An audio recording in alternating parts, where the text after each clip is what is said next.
એક શાહી દરબાર, એક છુપી ઓળખ અને એક પુત્રનો ગર્વ. આ વાર્તા છે એકદમ જૂની, પણ આજે પણ એટલી જ રોમાંચક, જ્યાં એક પિતા પુત્ર અજાણતા જ એકબીજાની સામે આવી જાય છે. તો ચાલો જોઈએ કે આ નાટકીય મુલાકાતમાં શું થાય છે. આ જે દ્રશ્ય દેખાઈ રહ્યું છે ને, એ ખાલી એક ચિત્ર નથી. સમજો કે એક ભાવનાત્મક વાવાઝોડા પહેલાની શાંતિ છે. એક પિતા જેણે પોતાનો વેશ બદલ્યો છે અને એનો જ દીકરો જે ગર્વથી ભરપૂર છે, એકબીજાની સામે છે. આજુબાજુ ષડયંત્રો અને યુદ્ધનો માહોલ છે. બસ આ એક મુલાકાત બધું જ બદલી નાખવાની છે. પણ આ મુકાબલો કંઈ અચાનક નથી થયો. એની પાછળ છે એક આખા વર્ષનો સંઘર્ષ, છુપાવેલી ઓળખ અને એક બહુ જ મોટી શરત. તો ચાલો થોડા પાછળ જઈએ અને સમજીએ કે આપણા નાયકો આટલી મોટી મુશ્કેલીમાં ફસાયા કઈ રીતે. અજ્ઞાતવાસ. આ શબ્દનો અર્થ ખાલી છુપાઈને રહેવું એટલો જ નથી. ના, એ તો એક અગ્નિ પરીક્ષા હતી. વિચારો, એક આખા વર્ષ સુધી 5 મહાન યોદ્ધાઓએ પોતાની અસલી ઓળખ ભૂલીને સાવ સામાન્ય માણસોની જેમ જીવવાનું હતું. આ એમની સહનશક્તિની, એમની બુદ્ધિની અને સૌથી વધારે તો એમના સંયમની કસોટી હતી. જરા વિચાર તો કરો, કેટલું પ્રેશર હશે. એક નાનકડી ભૂલ, એક સેકન્ડની પણ બેદરકારી, અને એનું પરિણામ સીધા બીજા 12 વર્ષનો વનવાસ. રાજા વિરાટનો દરબાર એમના માટે ખરેખર તો એક સોનાનું પિંજરું જ હતું, જ્યાં દરેક પગલે ખતરો હતો. દરેક પાંડવે પોતાની જાતને એવી રીતે બદલી કે કોઈ ઓળખી જ ન શકે. શક્તિશાળી ભીમ રસોડામાં રસોઈયો બની ગયો. પણ સૌથી મોટો અને કદાચ સૌથી આશ્ચર્યજનક બદલાવ હતો અર્જુનનો. દુનિયાનો સૌથી મહાન ધનુર્ધર એ બન્યો એક નૃત્ય શિક્ષિકા, બૃહન્નલા.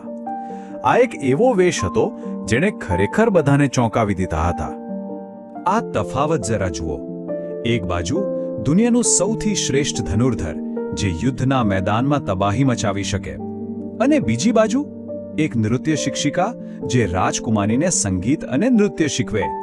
આ જ તો છે આખી વાર્તાની સૌથી મોટી વિડંબના, જે એને આટલી ખાસ બનાવે છે. તો એક તરફ પાંડવો પોતાની ઓળખ છુપાવવા માટે મથી રહ્યા હતા, ત્યારે બીજી બાજુ એમના દુશ્મનો એટલે કે કૌરવો એક ખતરનાક પ્લાન બનાવી રહ્યા હતા.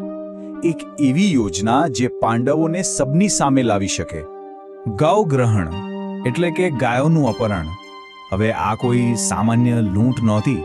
ના, આ એક બહુ જ ચતુરાઈ ભરેલી ચાલ હતી.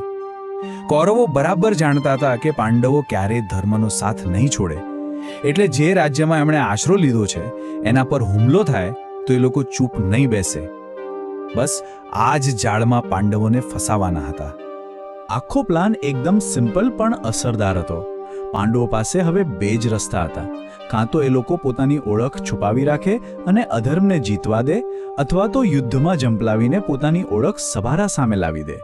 આ એક એવી પસંદગી હતી જેના પર એમનું આખું ભવિષ્ય ટકેલું હતું. યુદ્ધ તો શરૂ થઈ ગયો. રાજા વિરાટનો ઘમંડી દીકરો ઉત્તર પોતાની નૃત્ય શીખવનારી બૃહન્નલાને જ સારથી બનાવીને યુદ્ધ ભૂમિ પર પહોંચી ગયો. પણ એને ક્યાં ખબર હતી કે આ યુદ્ધ એની સામે એક એવા યોદ્ધાને લાવશે જેની સાથે એનો લોહીનો સંબંધ છે.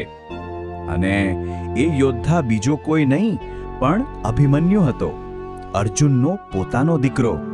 જુઓ તો ખરા નસીબની રમત. એક દીકરો જે પોતાના જ પિતાની વિરુદ્ધ લડવા આવ્યો હતો, એ પકડાઈ ગયો. અને બસ અહીંથી જ એ નાટકીય મુકાબલાની શરૂઆત થઈ, જે ઇતિહાસમાં હંમેશા માટે યાદ રહી ગયો.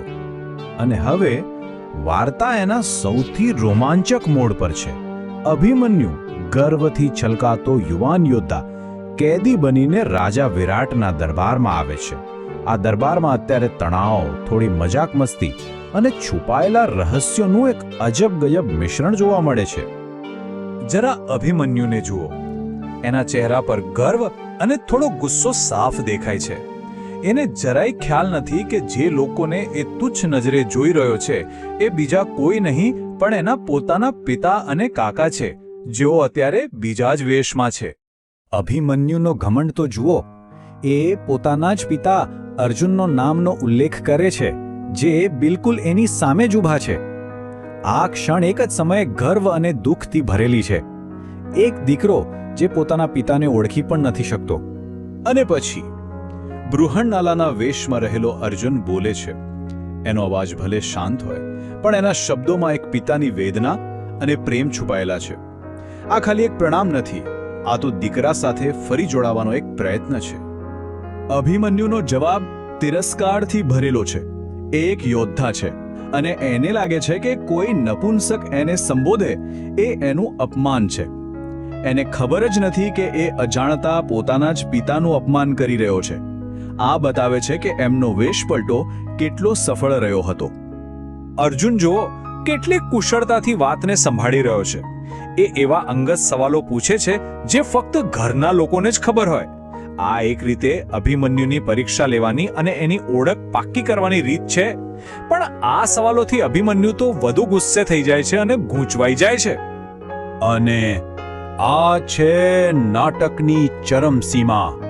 ગુસ્સામાં આવીને અભિમન્યુ એ જ લોકોના નામ લે છે જેની સામે જ ઊભા છે. યુધિષ્ઠિર, ભીમ, અર્જુન. એ સત્યને કેટલો નજીક છે છતાં એને જોઈ નથી શકતો. આ ક્ષણ બતાવે છે કે આપણી આંખો પર માયા અને ભ્રમનો પડદો કેટલો મજબૂત હોઈ શકે છે. પણ આવો તણાવભર્યો માહોલ લાંબો સમય ટકી શકે નહીં. હવે સમય આવી ગયો છે પડદો ઉઠાવવાનો અને સત્યને સૌના સામે લાવવાનો. એક એવો ઘટસ્ફોટ જે બધું જ બદલી નાખશે. ભારતીય નાટ્ય પરંપરાની એક ખાસ વાત છે કે અંત લગભગ હંમેશા સુખદ હોય છે. અહીં ઝઘડાનો અંત હિંસાથી નહીં પણ સમજણ અને માફીથી થાય છે. આ એક એવી પરંપરા છે જે આપણને સંબંધોનું મહત્વ સમજાવે છે. અને છેવટે બધું જ બરાબર થઈ જાય છે. પાંડવોની અસલી ઓળખ સવારે સામે આવે છે. એમનો અજ્ઞાતવાસ સફળતાપૂર્વક પૂરો થાય છે અને સૌથી અગત્યનું એક પિતા અને પુત્રનું ભવ્ય મિલન થાય છે. આ એક એવો અંત છે જે દિલને શાંતિ આપે છે. આ આખી વાર્તા આપણને એક બહુ મોટો સવાલ પૂછે છે. જ્યારે બહારની ઓળખ છુપાયેલી હોય ત્યારે માણસનો અસલી ચરિત્ર કઈ રીતે બહાર આવે છે? અભિમન્યુનો ગર્વ અને અર્જુનનો સંયમ એમના વેશ કરતાં પણ વધારે શક્તિશાળી સાબિત થયા. આ આપણને યાદ અપાવે છે કે સાચું સ્વરૂપ ક્યારેય છુપાવી શકાતું નથી. એ ગમે તેમ કરીને બહાર આવી જ જાય છે. આ વિશે શું લાગે છે?